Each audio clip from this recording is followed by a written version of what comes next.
Hi Earth Signs, Gemini, Libra, and Aquarius. Welcome po sa ating channel. At ito ay inyong Daily Gabay Tarot reading for March 13, 2024.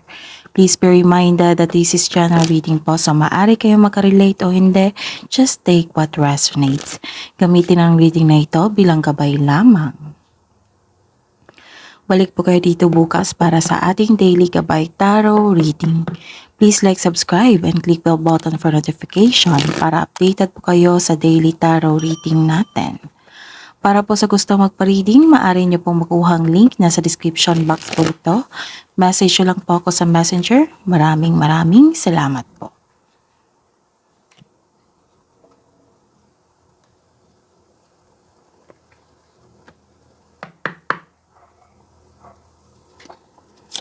Spirits Guide, ano po ang ganap sa araw na ito para po kay Gemini, Libra, and Aquarius ngayong March 13, 2024.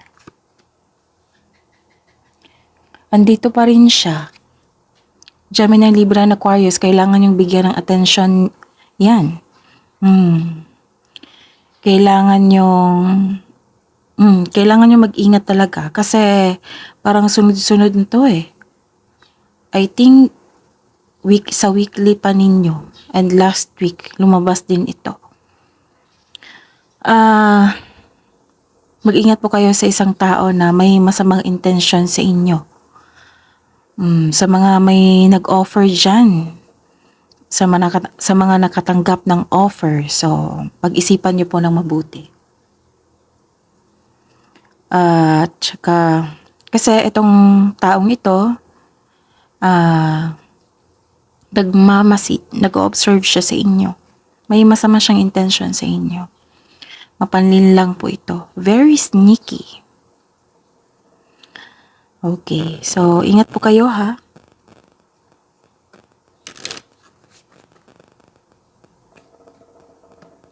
So naka-receive din ako sa mga nagpa-personal reading din. Nabiktima sila. So ingatan talaga. Ingatan ang mga bagay-bagay, yung mga mahalagang bagay. Pwede itong regarding sa isang tao, sa isang opportunity, sa isang idea. Pwede din niyang nakawin. Pwede din mahalagang bagay, katulad ng pera. Ano pa po ang ganap sa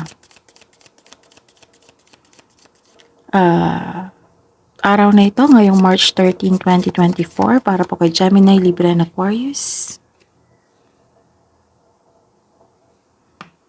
May nakita akong paglilipat, movement. Pwede itong lumipat kayo ng bahay, yung lumipat ng pwesto, ng isang bagay, pwede din. May nakita ako ditong paglalakbay. Pauwi. Pwede din palabas. Oo. Pauwi, palabas. Para sa inyong new journey sa buhay. May nakita akong action dito and movement. May nakita rin akong bakasyon. Nagbiyahe. Ano pa po ang ganap sa araw na ito, March 13, 2024, para po kay Gemini, Libra, and Aquarius? Some of you, na-achieve na yung pagkakaroon nyo ng career stability, and some of you, iniisip nyo ngayon yung dagdag investment para magkaroon ng matibay na career. Or, syempre, sa finance nyo din. Nakikita ko dito nagkaroon ng career stability. And some of you, you are working on it. Nagkaroon ng action, movement para sa inyong career na magkaroon ng stable. This is long-term plans po. So yun ha, mag-ingat kayo kasi basta paulit-ulit na pong lumabas, kailangan nyo talagang bigyan ng pansin. Kasi some of you, si Gemini, Libra, and Aquarius, basta sobrang focus sa isang bagay, ini-ignore nila yan. Akala nila maliit lang na bagay, pero malaki 'to. So kailangan talaga bigyan ng atensyon kasi gustong ipaalam talaga ng universe sa iyo na may tao na may masamang intensyon sa inyo. So kailangan niyo maging matalino sa kanya, Gemini, Libra, and Aquarius. Okay?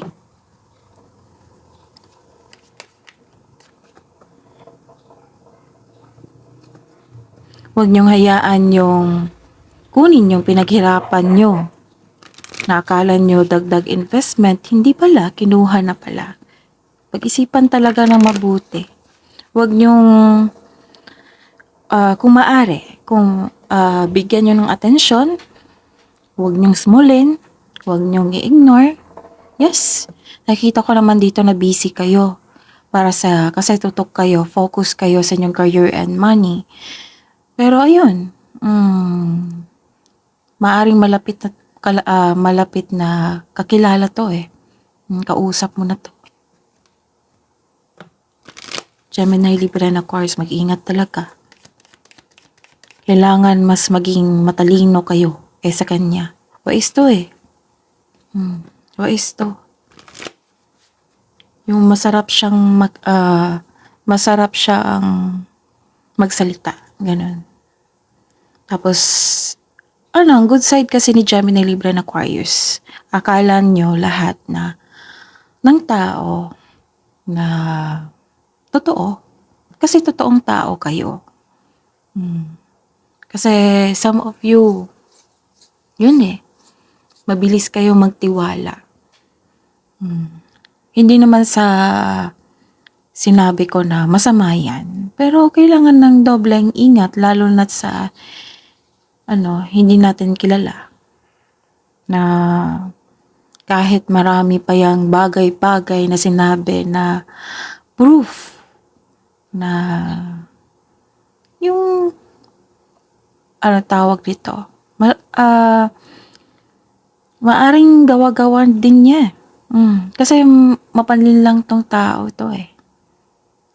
May masamang hangarin sa kapwa niya. Okay? Gemini, Libra, and Aquarius, wag on guard, wag mabilis magtiwala sa isang tao. Kasi sayang, mismo ako yung nanghihinayang. Maaring nangyari na to or mangyayari pa. Mag-ingat talaga. Na-call attention ako nito eh kasi ilang beses na lumabas. Okay? Ano po ang mensahe sa araw na ito, March 13, 2024 para kay Gemini, Libra, and Aquarius? Some of you, nag-aaral dito para sa dagdag kaalaman, skills, and some of you nagkaroon ng self-study dito. May nagsabi sa akin ngayon na may nagsabi sa akin regarding sa thesis. And may nagsabi sa akin na busy kayo sa kakahanap ng sagot. Actually, may nakita akong clarity dito. Maaring may naging honest sa inyo sa araw na ito or naging honest kayo sa kanya. May nalaman kayong sikreto, clarity.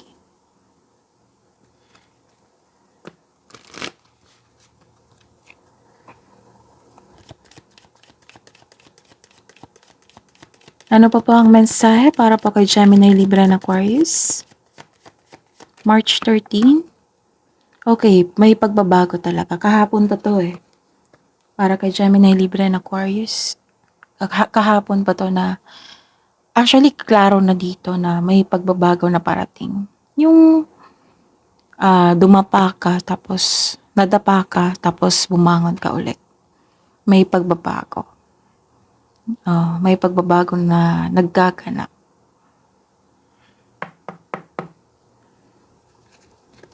Gemini, Libra, and Aquarius. Ngayong March 13, 2024.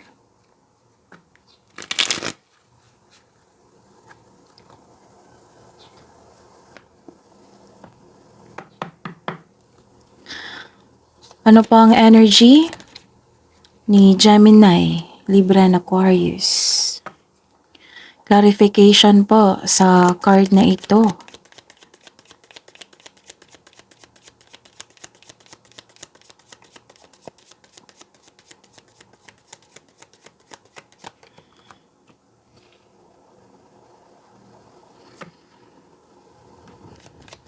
Career and money po ni Gemini, Libra and Aquarius. Career and money.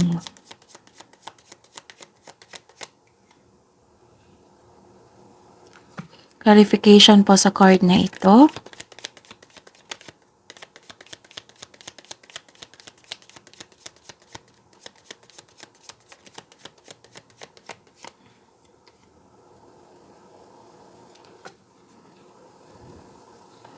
Love life, self-love, partnership, and romance ni Gemini, Libra, and Aquarius ngayong March 13, 2024.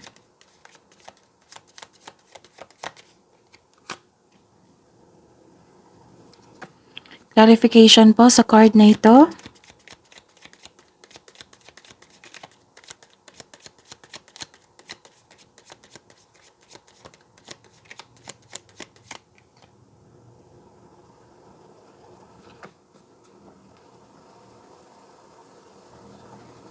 By the way, Gemini, Libra, and Aquarius, please visit our channel po. Scroll down nyo lang po. Andun po yung separated video ni Gemini, Libra, and Aquarius. May bago po tayong upload ha. The other day, ongoing pa po yung iba. Regarding sa March 16 to 31, 2024 nyo po. And, panoorin nyo rin po yung March 2024 monthly Gabay Tarot reading at love reading nyo po for this month, March 2024, Gabay Tarot reading. So, tatlo na po ha. Yung iba, ongoing pa po. So, abang-abang lang po. Everyday po ako nag-a-upload. So, yun. May makukuha kayong karagdagang mensahe po doon. And check nyo rin yung mensahe kahapon and the other day and yung weekly nyo kasi lumabas din itong manloloko. So, check nyo po. And maraming salamat po. Ngayong March 13, 2024. Okay.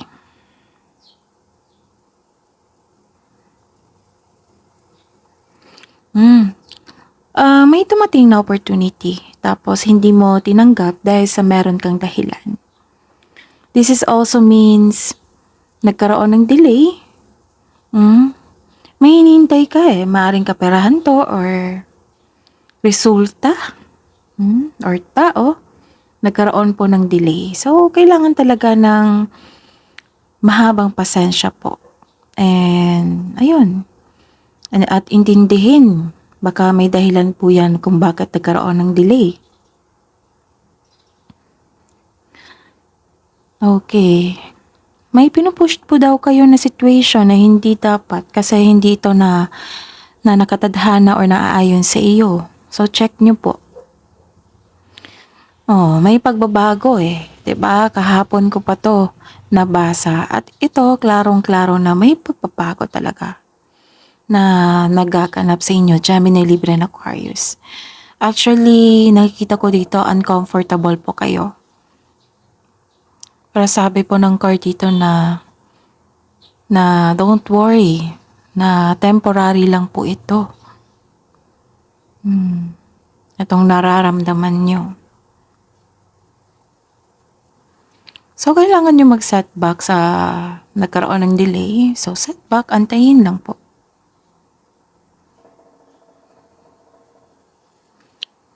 Tapos, may naulit na namang pangyayari. So, kailangan nyong hindi iwasan yan, ha? Kailangan nyong bigyan ng solusyon yan para hindi na maulit. Kung maulit na naman, alam nyo na yung tamang solusyon. So, yun. May pagbabago na hindi pa kayo sanay. Ganyan talaga pag nagkaroon ng new beginning. Bago lahat So, kailangan natin i-adapt kasi nakatadahan na yan sa inyo. At don't worry kasi ang sabi po ng card dito na this is only temporary. And nakikita ko naman dito na nakawala na kayo. This card tells you na this is a good sign na may ibinando na ka na toxic na tao o environment. Kaya pala may paglilipat dito. You have your freedom, nakawala ka na. Yung last week yata yung stress kayo. Parang nadapa kayo. At eto, ilang araw na to nagsabi na yung a difficult cycle is about to end. Nawala na yung bad habits, obsession, kasi na-realize mo na na-discover mo. So, binago mo. Nalampasan mo na. So, this is called recovery. This is freedom, ha? This is choices. Nakawala ka na. Bumangon ka na. Nagkaroon ka ng freedom.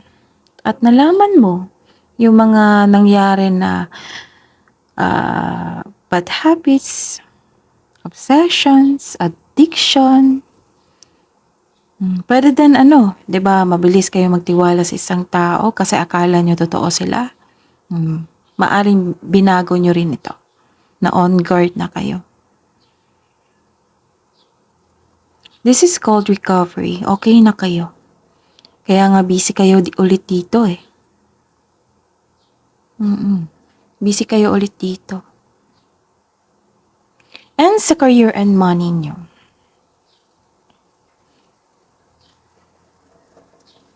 Okay. Nagkaroon kayo ng freedom. Nagkaroon ng self-protection.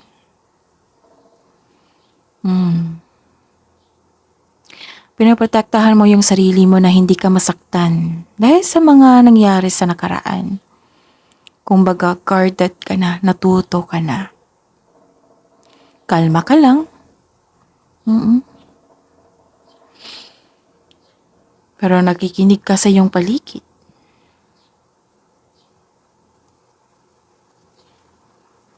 Tingnan pa natin.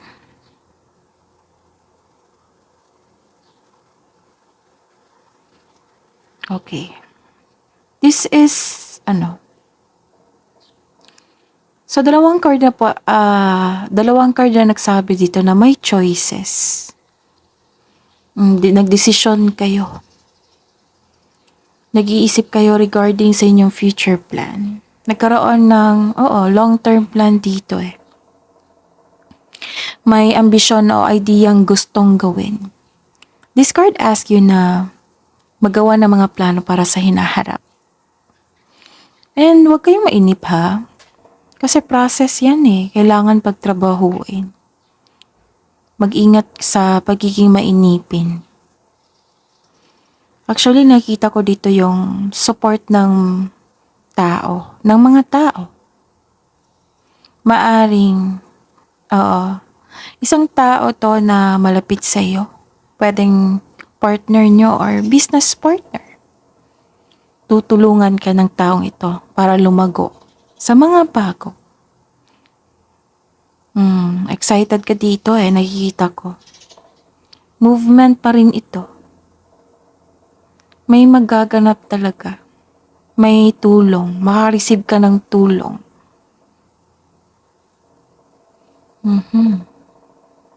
Isang bagong chance para sa paglago ng iyong buhay karera. Kaya kumilos ka na kung sa tingin mo ay nasasabik at huwag mag-alala dahil you are divinely guided. Papasok ka sa isang kasosyo sa negosyo o mamuhunan upang tulungan kang palakihin ang iyong idea, negosyo, at dalhin ang iyong mga plano sa susunod na antas. Ang galing. Kasi maaring itong taong ito ay isang binigay ng universe sa iyo para tulungan ka na mas umangat. Sabi po ng card dito na listen to your intuition. Kasi it will guide you sa isang malaking desisyon. Nakikita ko dito na ang iyong buhay ay patuloy na yumayabong. Kapag sinunod mo ang spiritual path and explore new direction. Connect kayo sa inyong intuition ha. Sa mga bago dito. Kung paano makipag-connect sa inyong intuition. Meditate, kausapin nyo yung sarili nyo. Kung may sasagot, yun. Kung mahilig kayo mag-diary or mag-journal, mag-leave kayo ng question, 'di ba? Kung tuloy-tuloy na 'yan, yung sagot is 'yan yung intuition nyo. Kung hindi talaga kayo makakonect kasi iba-iba tayo ng process niyan eh. Take a long walk, labas kayo dyan kung maraming puno, and meditate, take time to our nature. Don't worry sa pagiging creative mo. Sasabay yung intuition nyo. Yung tawag nito, may mag-vision ka na ano yung susunod na gagawin mo. Yun yung intuition mo.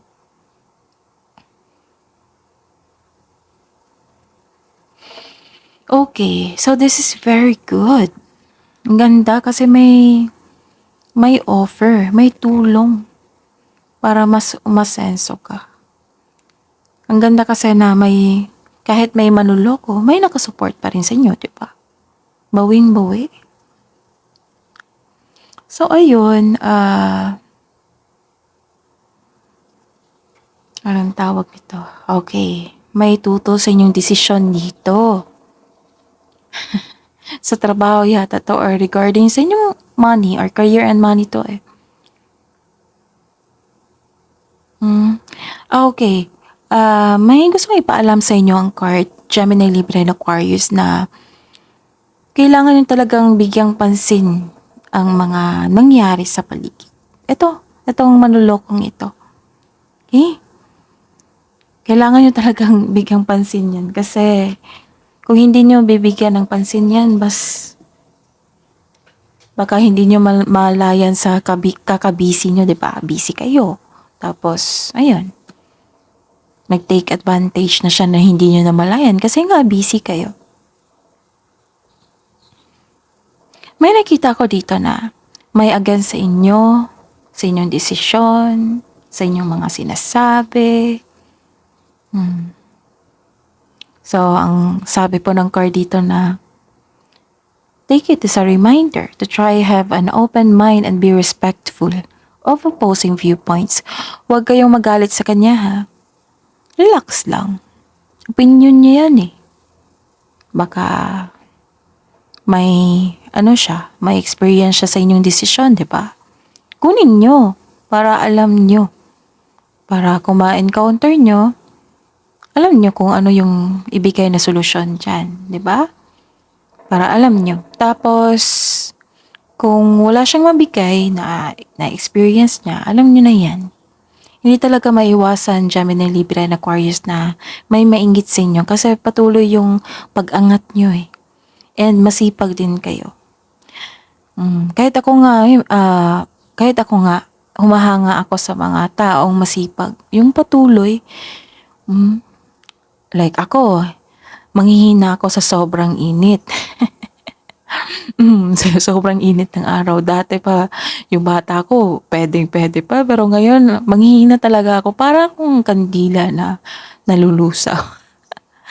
Tapos, ayun, habang nakikita ko yung mga ibang tao, lalo na yung mga driver, pinagmamasdan ko yan sila. Tapos, may kausap ako na driver. Matagal na siya na driver. Tapos sabi ko, ang init. Sabi niya, hindi naman mainit Doon na-realize ko, okay. Hanga ako sa mga driver kasi na-immune na sila sa init eh. Medyo nag-alala din ako sa kanila kasi, syempre, iba din yung singil ng kalusugan. Pero, nakikita ko naman yung happiness nila. The brighter side, tumitingin ako sa brighter side. Okay. So, na-share ko lang. Okay. Ah, anong tawag nito? Balik tayo sa topic natin. Ayun, kung itong taong ito na natuto sa inyo, baka nagsiselos yan, baka nakikita niya sarili niya sa'yo, ano, ganyan. Basta intindihin niyo na lang. Huwag na lang kayo mag-react kasi it's just a waste of energy. Marami pa kayong gawin. Marami pa kayong gawain dito, Gemini, Libra, and Aquarius. And huwag kayong magalit or mainis sa kanya kasi sayang yung energy niyo. Ibibigay niyo na lang yung energy niyo sa gawain niyo matatapos pa, di ba? Tapos, kailangan nating tanggapin na not everybody na magiging okay sa atin na gusto yung gusto yung idea natin. Tahimik lang po. Kung may naanoy kayo sa kanya, then tahimik. Kasi, alam nyo naman, sa bawat bigkas na negativity, mag-bounce back yan eh. Kung ano yung bigay ng kung ano yung bigay mo sa nature, yan yung babalik sa'yo, di ba? So, dapat sa bawat bigkas mo is maganda. Kung hindi man maganda ang inyong, anong tawag nito, opinion sa kanya, kung pwede, tahimik na lang po. Okay? Tapos, wag niyong i-ignore ha. Wag niyong i-ignore. Basta on guard lang kayo. Okay. Ano pa? Sa love life, self-love, partnership, and romance? You're letting go dito. Gemini, Libra, and Aquarius, may nakita ko dito, may gustong bumalik sa inyo. Galing sa nakaraan. Dito pa rin siya. May nakita rin ako dito na may taong gustong kunin sa'yo. Yung gustong kunin ng anong dapat sa'yo. Kaya mag-ingat po ha. May tao dito na ayaw mag-give up. Maaring kayo ito. Nakikita ko naman dito na may pagpatawad na mangyayari. Kahit na may makipag-usap sa iyo na hindi pa kayo okay sa kanya, pwede niyo naman i-forgive ito through your mind and heart para sa peace of mind niyo po. Hindi nga, I'm not telling you na mag-revenge kayo ha. Parang,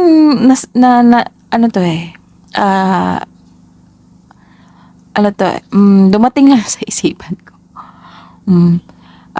Kailangan kong i-share to, baka may makuha kayong idea or kalaman. Hindi kanya nga inisip dati na masaktan ka sa kanyang ginawa, 'di ba? So think about it. Kailangan yung siguraduhin ng inyong sarili. Tapos pwede niyo naman siya i-forgive to your mind and heart. Pwede niyo via text. Pero sa nakilala ko talaga to si Gemini, Libra, and Aquarius. So tell me ha, kung naka-resonate kayo. Nakilala ko talaga kayo. Basta ayaw niya na sa tao, ayaw niyo na talaga. Ayaw niyo na kausapin. Pero depende talaga. Anong tawag ito? Siguro mga ilang years bago niyo kausapin. Kasi tinuturing niyo to as distraction sa inyong mga ginagawa. Which is guarded kayo. Okay? Meron pang mensahe?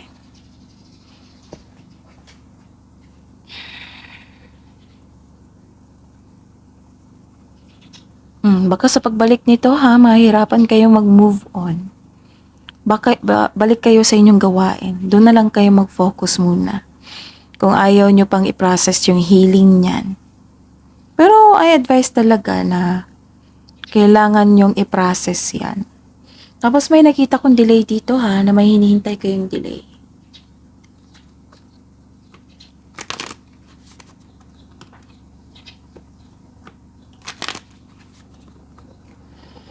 Love message para po kay Gemini, Libra, and Aquarius ngayong March 13, 2024. Ang daming mensahe, no? So, bigyan ng attention ha. Okay. Actually, ano 'to, happiness. Hmm, ano 'to, another movement 'to na gusto niyong kasi freedom 'to, nagkaroon ng freedom, gusto niyo muna mag-move on, nagkaroon ng moving on.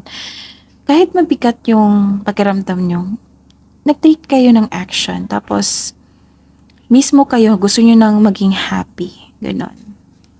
Paint the sun back into your sky. Gusto niyo talaga. This is happiness and success, Gustong-gusto niyo talaga. I really admire Gemini, Libra, and Aquarius kasi sobrang focus sa career and money. Okay. Tapos na 'to, Matatapos na 'tong mga mapait na sinapit, gano'n. Every hurricane comes to an end.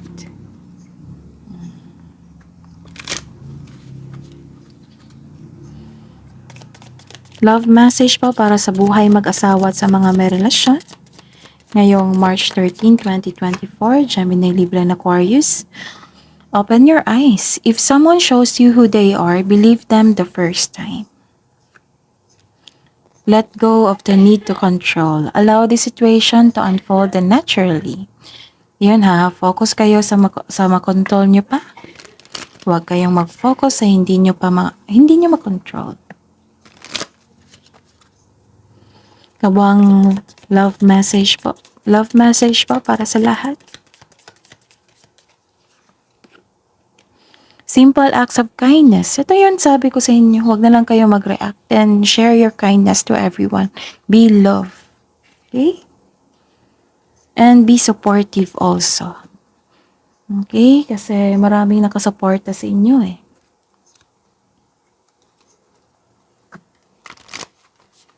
Hingi tayo ng wisdom message para po kay Gemini, Libra, and Aquarius. Spirits guide.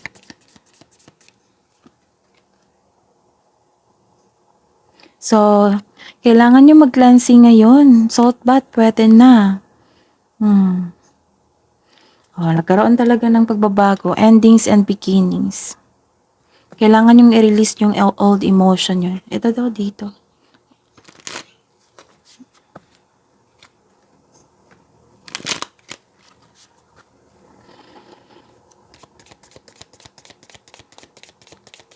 Advice nyo po, Spirits Guide, para po kay Gemini, Libra, and Aquarius ngayong araw nito, March 13, 2024.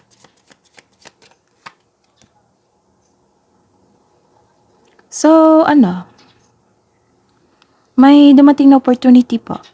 You must be quick to move out from your comfort zone, especially when the situation calls for immediate responses and flexibility.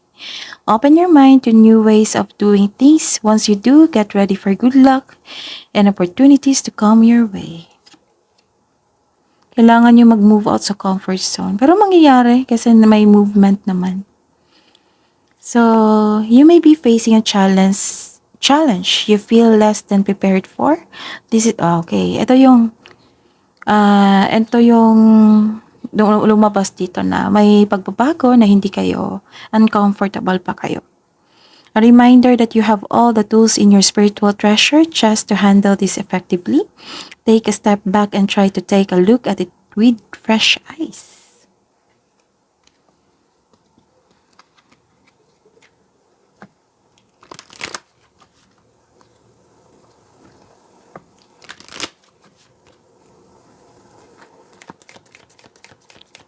Spirits guides, angels, archangels, guardian angels, mensahe niyo po para po kay Gemini, Libra, and Aquarius ngayong March 13, 2024.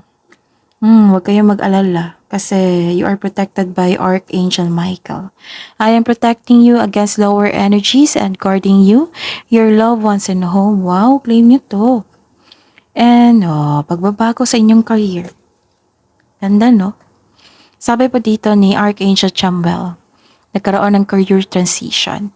Your life purpose is triggering a blessed career change. So that is your reading for today. March 13, 2024. Gemini, Libra, and Aquarius. Please like, subscribe, and click the button for notification para updated po kayo sa daily tarot reading natin. Maraming salamat po.